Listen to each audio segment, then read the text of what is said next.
Structure of PMO. तो prime minister's office का structure क्या है? पहले तो इसका जो स्ट्रक्चर है वो सेंट्रल सेक्रेटेरिएट की तरह होता है।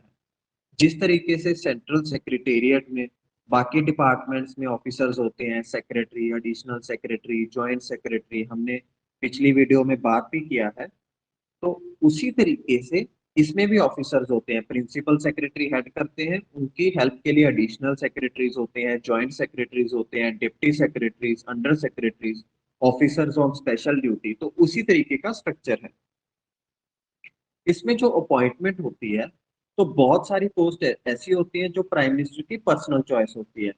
उनकी टर्म भी को टर्मिनेंस होती है प्राइम मिनिस्टर की टर्म से। तो जब भी प्राइम मिनिस्टर रिजाइन देंगे या उनकी टर्म खत्म होगी, तो इनको भी रिजाइन देना पड़ेगा। तो इस तरीके के ऑफिसर्स भी होते हैं। जैसे राजीव गांधी ने अपने साथ टेक्नोक्रेट्स जो है पीएमओ में नियुक्त किए थे। उसके बाद जो जॉइंट सेक्रेटरी या उसके ऊपर की पोस्ट होती है, जैसे एडिशनल सेक्रेटरी, सेक्रेटरी, उनको अगर अपॉइंट करना है तो appointment committee of the cabinet जो है वो अप्रूवल देती है। तो एक कैबिनेट कमिटीज में हमने पढ़ा था, अपॉइंटमेंट कमिटी होती है कैबिनेट की, जिसमें प्राइम मिनिस्टर भी होते हैं। तो वो तय करती है कि हायर लेवल ऑफिसर इस ऑर्गेनाइजेशन में कौन कौन से होंगे। फिर मिडिल लेवल पे जो डिप्टी सेक्रेटरी या उसके बिलो ऑफिसर्स होते हैं, उनको मिनिस्ट्री ऑफ होम अफेयर्स नियुक्त करती है, उसकी चॉइस होती है। और हमें ये जानना भी जरूरी है, जो पीएमओ है उसका स्टेटस इक्वल टू है department of government of India. जैसे मिनिस्ट्री ऑफ फाइनेंस में बहुत सारे डिपार्टमेंट्स है, डिपार्टमेंट ऑफ इकोनॉमिक अफेयर्स है, डिपार्टमेंट ऑफ एक्सपेंडिचर है।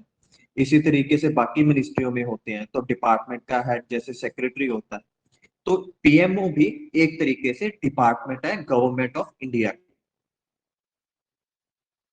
उसके बाद बात है, क्या हमें स्ट्रॉन्ग पीएमओ चाहिए?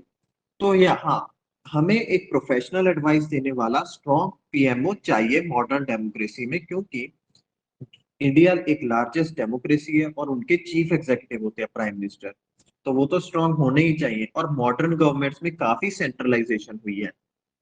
आप ये देखिए कि पंजाब में जो पिछले इलेक्शंस हुए हैं, वहां पे इमेज भी प्रोजेक्ट की गई चीफ एग्जीक्यूटिव की। तो सीएम के लिए कैंडिडेट कौन कौन से थे? भगवंत मान आपसे थे, चरणजीत सिंह चन्नी कांग्रेस से, सुखबीर बादल अकाली दल से थे। तो सेंट्रलाइजेशन ऑफ पावर तो बहुत हुआ है। तो इसकी वजह से प्राइम मिनिस्टर भी उसी तरीके की पोस्ट है। तो स्ट्रॉन्ग पीएमओ चाहिए जो कि प्रोफेशनल एडवाइस दे सके प्राइम मिनिस्टर को। लेकिन एक कैवेट है, ये इतना भी स्ट्रॉन्ग ना हो जाए या इस तरीके से बिहेव ना करे कि बाईपास कर जाए सिस्टम को और डोमिनेट करे मिनिस्ट्रीज और कैबिनेट सेक्रेटेरिएट को। कैबिनेट सेक्रेटरी हमेशा उसका कद सबसे ऊपर होना चाहिए, वो सीनियर मोस्ट ऑफिसर होते हैं।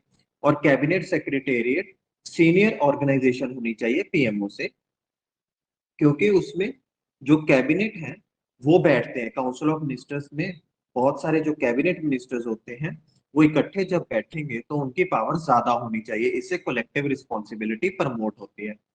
और सिस्टम को बाईपास करके पीएमओ से ऑर्डर्स नहीं जाने चाहिए कि मिनिस्ट्रीज में ये होना चाहिए या डिपार्टमेंट्स इस तरीके से काम करें। वो काम कैबिनेट सेक्रेटेरिएट का है। बाकी जो पीएमओ का रोल है वो चेंज होता रहता है। और हमने देखा है एवोल्यूशन ऑफ पीएमओ में कि ये पीएम की पर्सनैलिटी पे भी डिपेंड करता है, किस तरीके की मेजोरिटी है उस पर भी डिपेंड करता है। जैसे नरेंद्र मोदी के पास काफी देर बाद किसी प्राइम मिनिस्टर के पास मेजोरिटी आई है, तो उनका पीएमओ स्ट्रांग है। जो हमारे वीक प्राइम मिनिस्टर थे जैसे वीपी सिंह, चंद्रशेखर, आईके गुजराल, वहां पे पीएमओ इतना ज्यादा स्ट्रांग नहीं है। फिर जिस तरीके की लीडरशिप होती है उस तरीके का पीएमओ होता है। जैसे वाजपेयी जी, उन्होंने पीएमओ की पावर को काफी कम कर दिया था, जब मुरारजी देसाई भी। और कुछ जो लीडर्स थे जैसे राजीव गांधी, इंदिरा गांधी थे, उन्होंने सेंट्रलाइजेशन ऑफ पावर किया था अलग अलग वजहों से। तो पीएम की पर्सनैलिटी से पीएमओ इन्फ्लुएंस होता है। पीएम की जो भी पोजीशन होती है अपनी पार्टी में, उससे भी पीएमओ की पोजीशन पे इफेक्ट पड़ता है। दूसरा, कई बार जो टेक्नोलॉजिकल चेंजेस आ जाते हैं, साइंस एंड टेक्नोलॉजी जिस तरीके से चेंजेस आ रहे हैं, तो कई बार स्पेशलिस्ट की जरूरत होती है, वो पीएमओ में आते हैं। जैसे मनमोहन सिंह के टाइम इकोनॉमिक अफेयर्स मैनेज करने के लिए काफी इकोनॉमिक्स पीएमओ का पार्ट थे, तो पीएमओ स्ट्रांग हो गया था थोड़ा उस तरफ से कि इकोनॉमिक एजेंडा सेट करने लगे थे। पीएमओ से ऑर्डर जाते थे ministry of micro small and medium enterprises को या कमर्स एंड इंडस्ट्री मिनिस्ट्री को। राजीव गांधी के टाइम पे काफी सारे टेक्नोक्रेट्स आ गए थे, टेक्नोलॉजी को वो बढ़ाना चाहते थे, तो सैम पिट्रोडा जैसे जो बंदे आए पीएमओ में, तो उसकी वजह से पीएमओ की इंपॉर्टेंस बढ़ गई थी। तो इन फैक्टर्स की वजह से पीएमओ का जो रोल है वो चेंज होता रहता है। पर मोटा मोटा हम कह सकते हैं कि जो भी पीएमओ है, प्राइम मिनिस्टर्स ऑफिस, उसका काम मेन होना चाहिए प्राइम मिनिस्टर को असिस्ट करना, जो भी उनके काम है उसमें। और इनको इंटरफेयर अननेसेसरली नहीं करना चाहिए, या इतना पावरफुल भी नहीं होना चाहिए कि कैबिनेट सेक्रेटेरिएट को ये इनसिग्निफिकेंट कर दे।